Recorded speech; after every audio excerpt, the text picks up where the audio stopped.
Hello everyone, welcome back to my channel. So আজকে আমি ভাইয়ের পৈতার অ্যালবামটা নিয়ে বসেছি, তাই ভাবলাম তোমাদের সাথে একটু ভিডিও শ্যুট করে দেখিয়ে দিই। যারা ব্রাহ্মণ বাঙালি, ঠিক আছে, তো তাদের মধ্যে এই রীতিনীতিরা রয়েছে যে, তো এটা বেসিক্যালি হচ্ছে উপনয়ন। তোমরা অনেকেই হয়তো বইয়ের পাতাতেও এটা পড়ে থেকেছো। ভাইয়ের 2016 সালে হয়েছিল বইটা, তো সেই সময় কিন্তু মানে ছোট করে একটুখানি মুহূর্ত তোমাদের সাথে একটু শেয়ার করছি। আই হোপ তোমরা অনেকেই জানো যে পৈতাটা পুরোপুরি একটা বিয়ের মতোই, শুধু বিয়েতে একজন বউ থাকে আর পৈতার সময় থাকে না, এইটুকুই পার্থক্য। তাছাড়া কিন্তু আর কোনো পার্থক্য নেই। সেই ভোরবেলায় উঠে দধিমঙ্গল থেকে শুরু করে সবটাই কিন্তু পৈতাতে একদম বিয়েতে যা যা হয় অ্যাজ ইট ইজ সেম জিনিসই কিন্তু হয়। তো আমি আপাতত শুধুমাত্র কয়েকটা ফটো তোমাদের সাথে শেয়ার করছি। অনেক ছবি ছিল, বাট আমার মনে হয় না মানে ভিডিওতে সবার ফটো বা সবাই অত কমফোর্টেবল হবে বলে, তাই জন্য সবটা ওইভাবে আমি তুলিনি। যতটুকু সম্ভব হয়েছে আমার পক্ষে ততটুকুই তোমাদের সাথে শেয়ার করছি। তো এই যে সব ভাই বোন সবাই একসাথেই রয়েছে, দেখতেই পাচ্ছো। তখন তো অনেক ছোট ছোট ছিলাম, তখন কারো বিয়েটিও হয়নি, এখন সবারই প্রায় বিয়েটিয়ে হয়ে গেছে সব দিদি বোনদের। তো যাই হোক, তো এগুলো হচ্ছে রিচুয়ালস অলরেডি স্টার্ট হয়ে গেছিলো। তো ভাই কতটা ছোট ছিল দেখতেই পারছো, আর যথেষ্ট রোগা, প্যাটকা একদম ছিমছাম, তো ওই বয়সে যা হয় আর কি।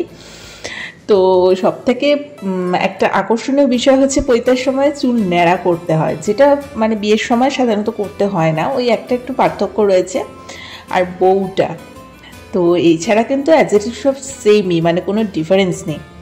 তো অলরেডি এটা হচ্ছে মেন আকর্ষণ পৈতার বিশেষ সময় যখন চুলটা কাটা হয়। তো যাই হোক, তো আজকে হঠাৎই অ্যালবামটা নিয়ে বসলাম, তাই ভাবলাম যে ভিডিও রয়েছে, কিন্তু অতটা ভিডিও সেভাবে দিলে যদি কপিরাইট ক্লেম চলে আসে, তার জন্য ভাবলাম অ্যালবাম যখন রয়েছে তো একটুখানি অ্যালবামটাই তোমাদের সাথে একটু ভিডিওর মাধ্যমে তুলে ধরি আমি।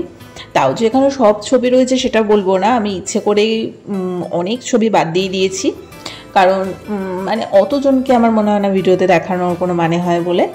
তো যাই হোক, সবাই মিলে অত্যন্ত এনজয় করেছি, মজা করেছি, এবং আমাদের বাড়ির প্রত্যেকটা অনুষ্ঠানে খাবার দাবার কিন্তু দুর্দান্ত হয়।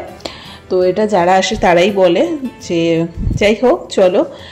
আর এটাই হচ্ছে সেই মানে টাকলু হওয়ার পরে সন্ন্যাসীর যে রূপটা, সেটা হচ্ছে এটা। মানে সেই সময় সত্যি ভাইকে মানে একটু অন্যরকমই লাগছিল, মনে হচ্ছিল ওর মধ্যে হয়তো আলাদা করে ঠাকুর ভর করেছে, আর সেই সময়টা সাধারণত হয়ে থাকে ওইটুকু মুহূর্তের জন্য।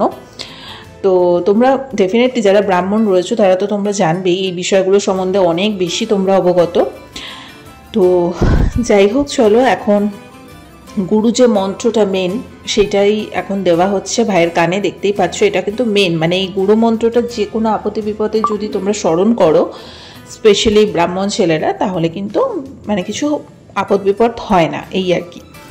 আর সবাই মিলে লাস্টের দিকে ভিক্ষা দিচ্ছিল, মানে যেটাকে বলে সেই ব্রাহ্মণ যে ভিক্ষা নেয়, সবাই ভাইকে প্রণাম করে চাল ডাল সব কিছু দিচ্ছিল। বেশ অনেক কিছু রিচুয়ালস ছিল। লাস্টের দিকে ভাইকে আবার একটা ঘাটে নিয়ে গিয়ে স্নান করানো হয়েছে, তারপরও ফ্রেশ ট্রেশ হয়ে জামা কাপড় পরেছে। তো সেদিনটা তো ভাই পুরোপুরি উপোস ছিল, এবং বাকি আমরা তো সবাই মানে ভীষণ খাওয়া দাওয়া করেছি, খুব এনজয় করেছি। সো মনে হলো একটা ছোট্ট ভিডিও তোমাদের সাথে শেয়ার করি, কারণ এগুলো হয়তো অন্য কোনো সময় ধরো দেখতে ইচ্ছে করলো তো তখন দেখতে পাবো। এর আগে আমার দিদির বিয়ের ভিডিওটাও তোমাদের সাথে একটুখানি করে শেয়ার করে আমি অলরেডি দিয়েছি, এই চ্যানেলেই রয়েছে। সো চলো, আজকের মতো এখানেই। ভালো লেগে থাকলে লাইক কমেন্ট শেয়ার সাবস্ক্রাইব করে দিও। আমি চাইলে ওর পৈতার ভিডিওটা দিতে পারতাম, বাট যেহেতু একটা কপিরাইট ক্লেম চলে আসবে তাই ছবিটাই আমি দিয়ে দিয়েছি।